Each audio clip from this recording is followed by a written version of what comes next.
story you were about to hear is true.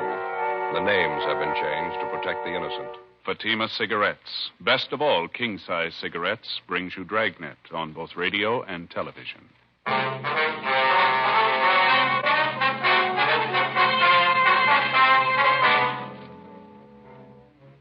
You're a detective sergeant. You're assigned to Wilshire Division, Vice Detail. An informant sends you word about an extortion racket going on in your area. The victim, a bookmaker. The suspect, a police officer. Your job, check it out.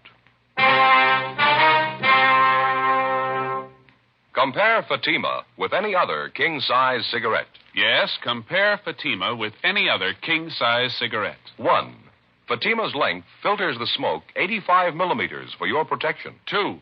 Fatima's length cools the smoke for your protection. 3. Fatima's length gives you those extra puffs, 21% longer than standard cigarette size. Fatima gives you more for your money.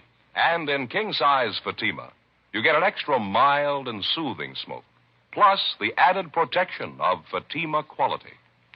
Buy Fatima in the bright, sunny yellow pack. Best of all, king-size cigarettes.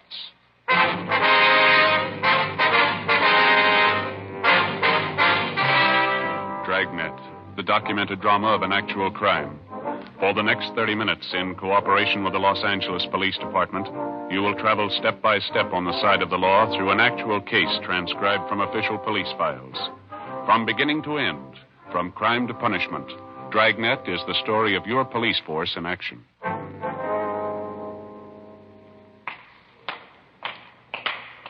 It was Tuesday, October 18th. It was hot in Los Angeles. We were working the day watch out of Wilshire Division, Vice Detail. My partner's Frank Smith. The boss is Captain Hayes. My name's Friday. We were on the way downtown from the office, and it was 9:35 a.m. when we got to the felony section of the main jail, the interview room. Sit down, Mr. Lawrence. Thanks. Got your message when we checked in this morning. What's it about? Well, I finally made up my mind. I've had enough of this. Say, either one of you got a cigarette? I left mine back in the cell. Yeah, sure. Here you are, Lawrence. Oh, thanks. You bet. Here's a match for you. Now, what's the story? What's on your mind? Well, I've been thinking about it most of the night. I didn't get very much sleep. So you remember yesterday? I mean, when you arrested me? Yeah. Well, it's just like I told you then. I'm not trying to kid anybody. I admit it. I've been taking a few bets. It wasn't any big operation, though. You know that. They're just laying off a few bets for my friends, people in the neighborhood. We know all that, Lawrence. We went through that yesterday, didn't we? Yeah, I know. I just wanted to make sure we got it straight. We aren't any big operators. We just ran the bookmaking as a, sideline. Mm-hmm. Business hasn't been too good lately. Had to make it up somehow. Sorry, Lawrence. We can't feel bad about it. You were tagged for making book before. You should have learned your lesson. Oh, I know. And I'm not singing the blues. I'm not trying to alibi. I didn't call you down here for that. Well, now, what's this all about? Well, like I told you, I've been thinking about it a lot. I didn't sleep hardly at all last night. I finally made up my mind, though. I'm going to get it off my chest if it kills me. All right, what's that? I'm no stoolie. I don't want to get anybody in trouble, but there's one thing I believe in, and that's playing it square, no matter what you do. Just like now, Sergeant, I ain't beating about the arrest. You know that. Well, what do you get, Matt? What do you want to tell us? Oh, all right. Here it is. You know what the record is. I stood a pinch for bookmaking a year and a half ago. I got the thing all squared away, and it came back to my business. I learned my lesson. I didn't want any more trouble, so I laid off the books. All right, fill us in. What about this policeman? I'm getting to it. Just a minute. Say, I'm sorry. You run the cigarette, please. I'm a little jumpy this morning. Yeah, Lawrence, sure you. Thanks. Oh, thanks a lot. Well, like I was saying, when I cleared up the last beef, I forgot all about the horses. I was off them for good. The wife made me promise. I wouldn't have anything more to do with them. We'd just run the business, live on what we made, and we'd get along fine. All right, go ahead. Everything was going fine, too. Business wasn't too good, but we made out. Then the trouble started. Yeah. My oldest boy, that's Harry Jr. Mm-hmm. He had an accident on the job, and he broke his hip. I had to help his family out while he was in the hospital. Like I say, the business wasn't making too much money, but we made out, though. No. Then, Go ahead. Yeah, well, then just as soon as Harry got well, the wife came down. Gallbladder. She had to have an operation. Yeah, they cost money, you know. Yeah. Well, wife was resting at home. She didn't come down to the store. I started with the books again, you know, just taking a few bets on the side, just a few. Mm-hmm. I didn't really want to do it. Just one of those things, you know. I didn't have anybody to go to. The bills had to be paid. Where does this policeman fit into it, this Ray Williams? Well, I'm just coming to it. No. Well, he came in the store. He said he wanted to make a bet. I didn't know him from Adam, so I played careful, you know. I told him I wasn't making book. And then he said he was a good friend of Myra's. Myra, that's a gal who runs a beauty parlor on Crenshaw. She used to make books, but she isn't now. Yeah, we know the spot. Well, when he said that he knew Myra, I figured it was all right, so I took the bet. That's when it started. As soon as he makes the bet, he comes out and says he's a cop working for Vice. I thought he was just kidding, and he flashes this identification. What kind of identification? Badge? What kind of a badge? Well, I don't know. Just a badge. Looked all right. All right, have a look. This one here, was it like this one? I don't know. I didn't get too good a look at it. It might have been something like that. I don't know. You ask for any other identification? You volunteer to show you any? No, I didn't ask for any. I was scared. I just figured I was arrested again, that's all. He seemed to know all about the first pinch. I stood for making book. He told me that I'd been operating for about a month and a half. He said he had his eye on me. Mm-hmm. What did he do after he told you he was a policeman? Well, I started to explain to him how the thing shaped up, why I was making books again, how I had to pay up those doctor's bills. I tried to beg off. I told him that I'd quit right now. Then he turns around and tells me I don't have to. What do you mean? Well, that's just what he said. It didn't make sense to me either. Then he went on, he told me I was operating in his district. He said it'd be okay if I went right along the way I was. He'd see to it that I didn't stand any pinches. Yes, sir. What else did he say? Well, he said he wasn't the only one who'd have to be taken care of. He said that was his partner. And then a couple of guys over him, they'd have to be taken care of, too. He said the juice would cost me $100 a week. I tried to explain to him that. Yeah. Well, I told him that I wasn't operating big. I was just on the side. I said I wasn't making that much a week. All I was doing is about 50. That's all, just 50. Then he said, "Well," he says, "all right. If that's the way you feel about it, then I'll just take you down, book you now." Mm-hmm. Well, I told him I didn't want to stand the pinch again, and I'd do the best that I could. So he finally said, "I'll give you 2 weeks to go ahead and open this thing up." He said I'd have to do more business because the juice was just going to cost me $100 a week. He didn't care how I got it. This policeman told you to go ahead and open up, huh? For $100 a week, you could go ahead and make book and nobody'd bother you. Yeah. Did your wife ever see this policeman, this fellow Williams? Yes, she saw him. She saw him a couple of times. She saw me give him the money. Mm-hmm. Well, when did all this start? About the 1st of July. Paid him $100 every week since then. See, I'm almost glad you fellas picked me up, understand. He was running me in the ground. He had me in a bind. You say the man's name was Ray Williams, is that right? Yeah, that's right. You said he had a partner. Did you ever see him?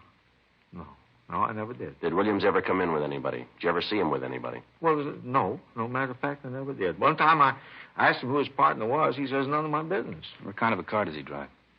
I don't know. Never came to my place in a car. He always walked. He came on foot. Do you know anything else about him? Where does he live? I don't know. He never told me. He never told me anything, you see? Nothing. Once I asked him what station he was working out of, who his boss was. He got a little hard with me. He told me not to get nosy, not to ask so many questions. Is there anything else you can tell us about Williams? Maybe where he hangs out, people he knows? Anything you figure will help us? Well, he works out Wilshire. You ought to know him. Ray Williams. Yeah, Ray Williams. The policeman. Not in my book. Frank and I continued questioning the prisoner, Harold Lawrence, and he gave us a complete description of the extortionist, the man he knew as Officer Ray Williams. Frank got on the phone, notified the commander of Internal Affairs Division of the latest development, and he advised us to bring the prisoner to his office immediately. We signed Lawrence out of the main jail for investigation and took him to the City Hall, room 37.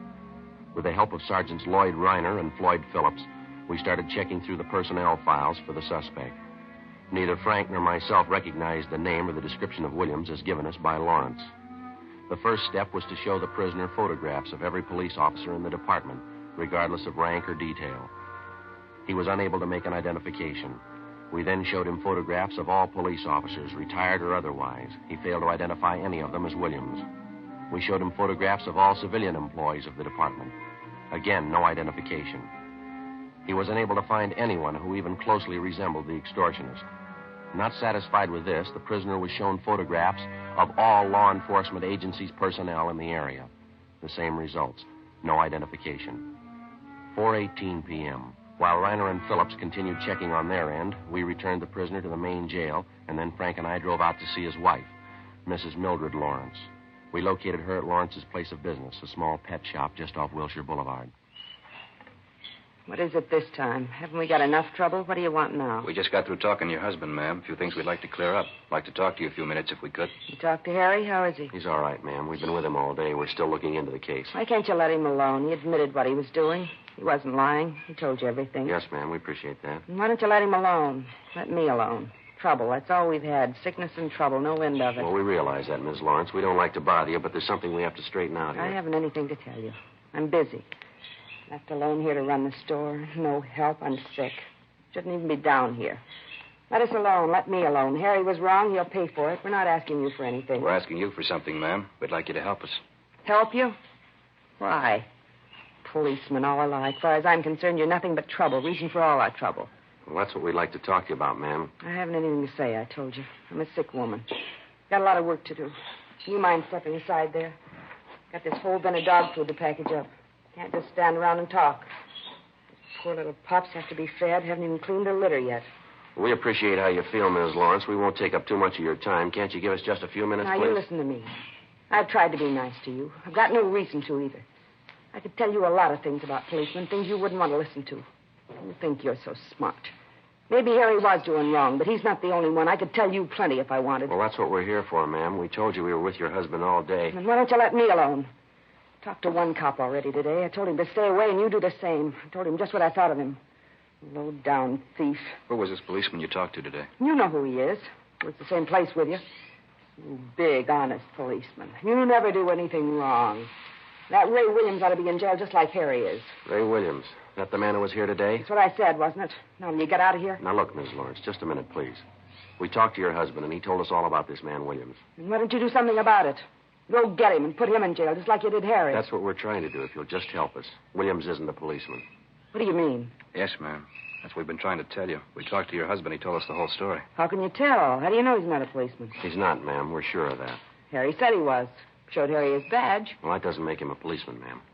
We had your husband look at pictures of every officer in this area. He convinced himself that Williams isn't a policeman. Well, if he isn't a policeman, who is he? That's what we want to find out. Will you help us? Mrs. Lawrence? You'll have to excuse me. I didn't mean to be nasty. Just that I've been sick. All this trouble, Harry in jail. Yes, ma'am, we understand that. Now, you say Williams was here today. About what time was that? It was before lunch, about 11:30, 11:45, I think. He came here to get money. That's what he always came for. Did he say he'd be back? No, I told him never to come back. Told him Harry was in jail. All the money we gave him, what good did it do? Said I'd go to the city hall if he ever came back. What'd he say to that? He said Harry had to expect an arrest now and then. I told him Harry wasn't going to get arrested anymore. He was through with all that junk. People like him, too. Mm-hmm. Then he swore at me. Called me some real nasty names. Told me I'd better keep my mouth shut or I'd get worse than Harry did. Then he went out and slammed the door. Was he driving a car? Did you notice? No, I never saw him in one. Is there anything you know about Williams at all? I mean, anything that would help us locate him, maybe? No, I don't think so. All I know is he said he was a policeman. His name was Ray Williams. Couldn't Harry tell you anything? Maybe he knows. No, ma'am, he couldn't tell us much. Oh, excuse me, please. Yes, ma'am. Lawrence's pet shop. Yes? What's that? Oh, what? Hello? He hung up. Ma'am? It was Ray Williams. Said he just drove by here. He saw us. What do you want? Said he saw me talking to you. He knows you're a policeman. Told me to keep my mouth shut. Said if I don't, he's coming back. Yeah? He said he'd kill me. Before we left, we called in and arranged for a 24-hour stakeout on Lawrence's pet shop and also on the Lawrence home. Until the suspect was apprehended, she would be given a 24-hour protection. The next day, we picked up Mrs. Lawrence and brought her downtown to the City Hall, room 23. She was unable to identify any of the photographs of police officers in the area. In addition to the personnel photographs, Mrs. Lawrence also went through a group of pictures which Sergeants Reiner and Phillips came up with. They'd had a run made through the stats office on all known extortionists using the same M.O. Williams used, posing as a police officer.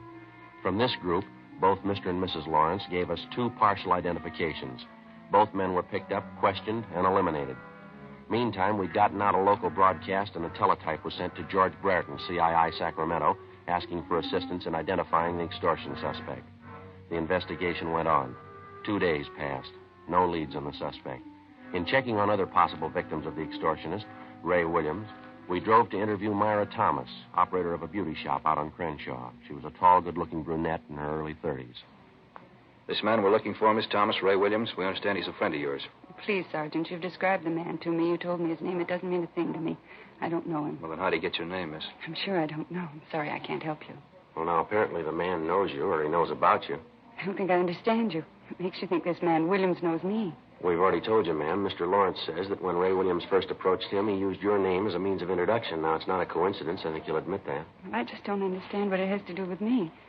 I know how you feel. I have an idea what you're thinking. I was in trouble once, that bookmaking thing. I learned my lesson, though. I'm through with that business. We're not here about that old arrest, ma'am. We don't want to bother you. Just thought you might be able to help us locate Williams. I'm sorry. I don't think I can. Possibly might have been using another name, ma'am. I still wouldn't know him. Description doesn't sound like anybody I ever knew. You know the Lawrences pretty well, do you? Yes, I wouldn't say pretty well, but I do know them. Have you seen them lately, either one of them? No, I haven't. You haven't talked with Mrs. Lawrence the last couple of days? No, why? We thought Mrs. Lawrence might have told you what kind of a man this Ray Williams is. What do you mean? What's so bad about posing as a policeman? Well, it's more than that, ma'am. He telephoned Mrs. Lawrence, threatened her if she talked to the police about him. What? Yes, ma'am. He said he'd kill her. Oh, no. Yes, ma'am, that's right. Couldn't be. He wouldn't do a thing like that. Do you know him that well?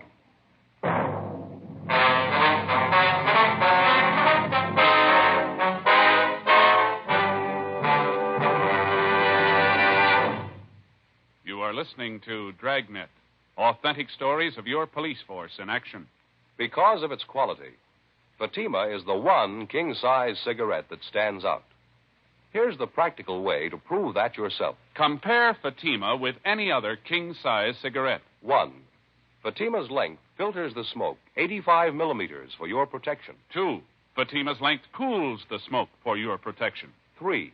Fatima's length gives you those extra puffs, 21% longer than standard cigarette size. Fatima gives you more for your money. And in king-size Fatima, you get an extra mild and soothing smoke, plus the added protection of Fatima quality. Because of its quality, its extra mildness, and superbly blended tobaccos, more and more smokers coast to coast are switching to Fatima every day. Buy Fatima. Your money back plus postage if you're not convinced Fatima is better than the king-size cigarette you're now smoking. Just return the pack and the unsmoked Fatimas by August 1st, 1952. Fatima, Box 37, New York 1. Add to your smoking enjoyment. Smoke king-size Fatima, extra mild and soothing, plus the added protection of Fatima quality. Get Fatima in the bright sunny yellow pack. Best of all, king-size cigarettes.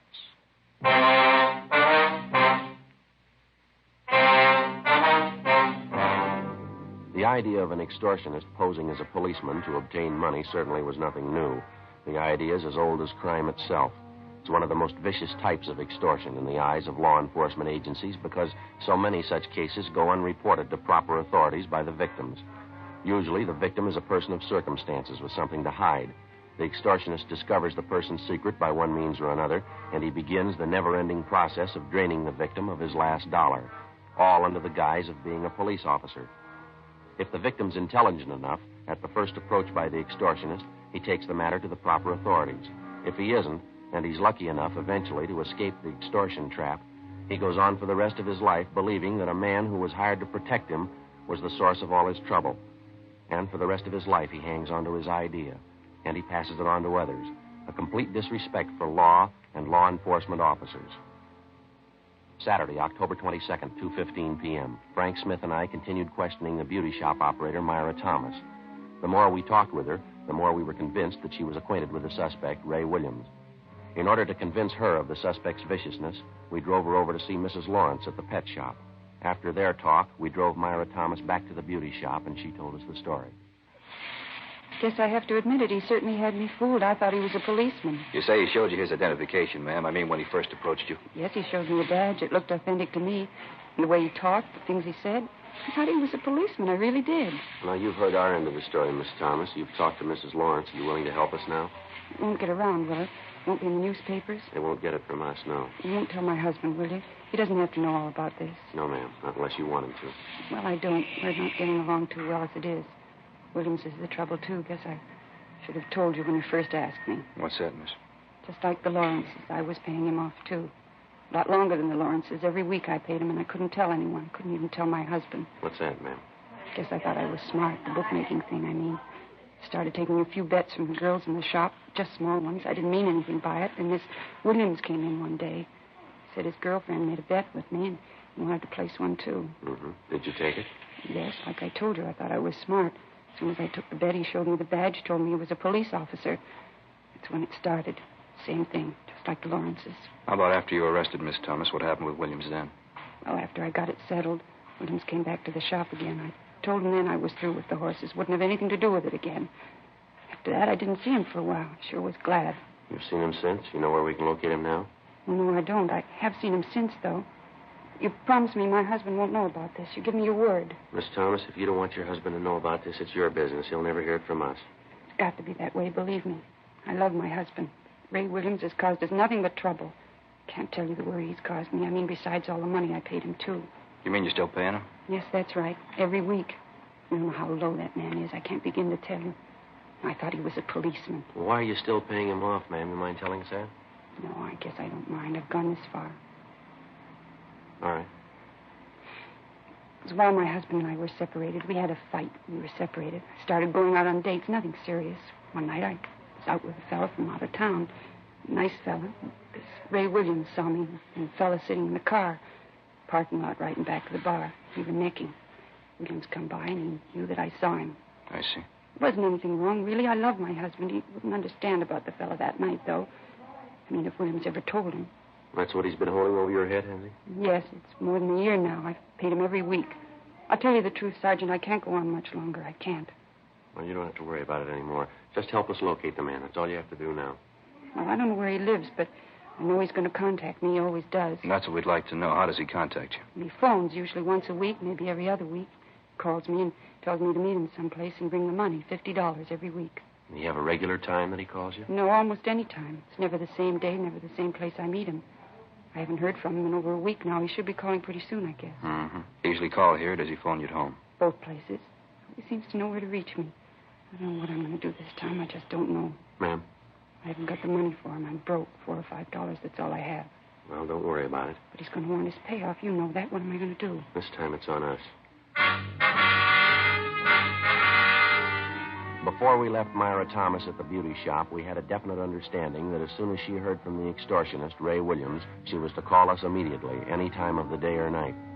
Then we called the office and made arrangements for stakeouts to be placed both at the beauty shop and at Myra Thomas's home in case Williams decided to contact her in person.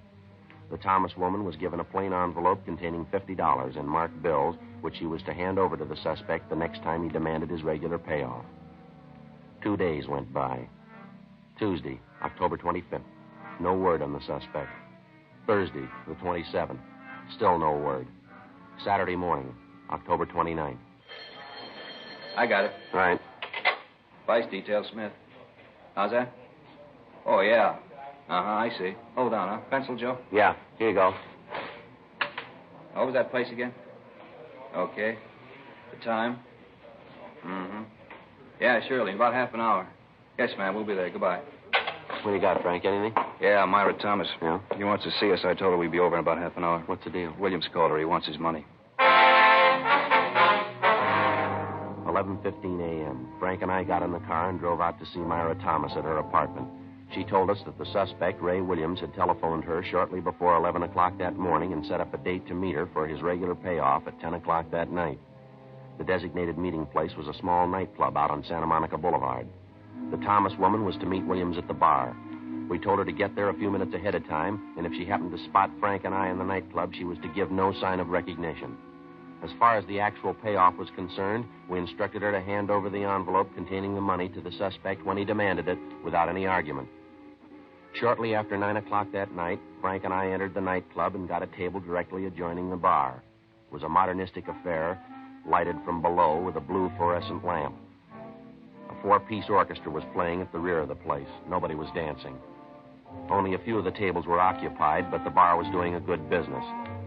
We waited. 9:30, 9:45. We spotted Myra Thomas as she entered the club. She went to the far end of the bar, sat down on one of the stools, and ordered a highball.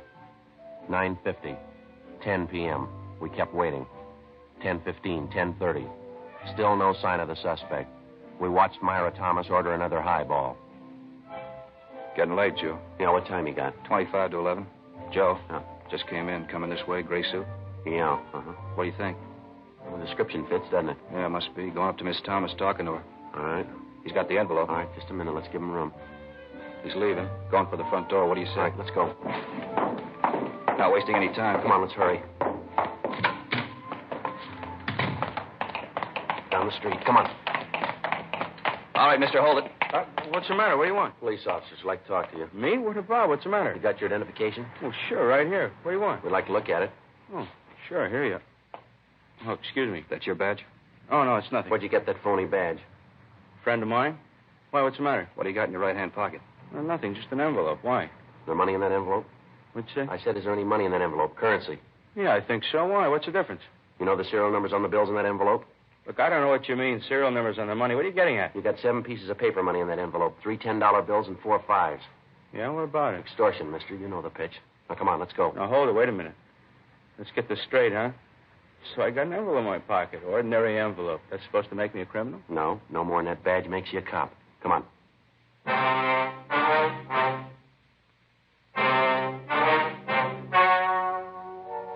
The story you have just heard was true. The names were changed to protect the innocent. On January 8th, trial was held in Superior Court, Department 86, City and County of Los Angeles, State of California. In a moment, the results of that trial. Now, here is our star, Jack Webb. Thank you, George Fenneman. Friends, our sales records show that more and more smokers every day are switching to king-size Fatima.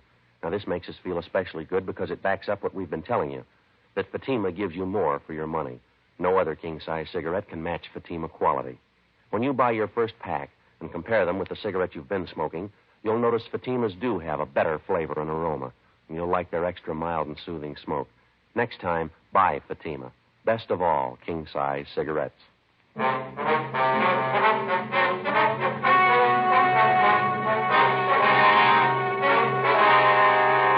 Raymond Edward Williams was tried and convicted of extortion, 1 count, and impersonating an officer, 1 count. He received sentences as prescribed by law and is now serving his term in the state penitentiary. Extortion is punishable by imprisonment for not less than 1 nor more than 10 years. Impersonation of an officer is punishable by a fine of not more than $1,000 or by imprisonment for not more than 1 year or by both such fine and imprisonment. Friends, sometime during the next 2 weeks, you'll be asked to buy a poppy in memory of those who fought to keep freedom alive. Give generously when you're asked, and wear your poppy proudly.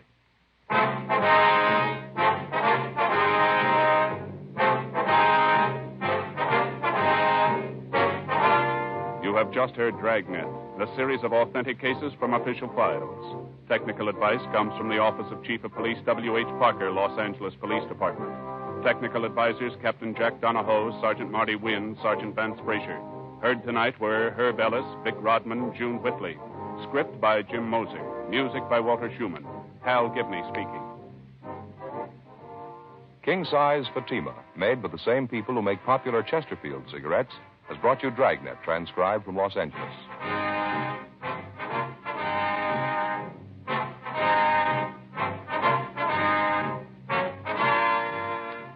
Stay tuned for Counter Spy next on NBC.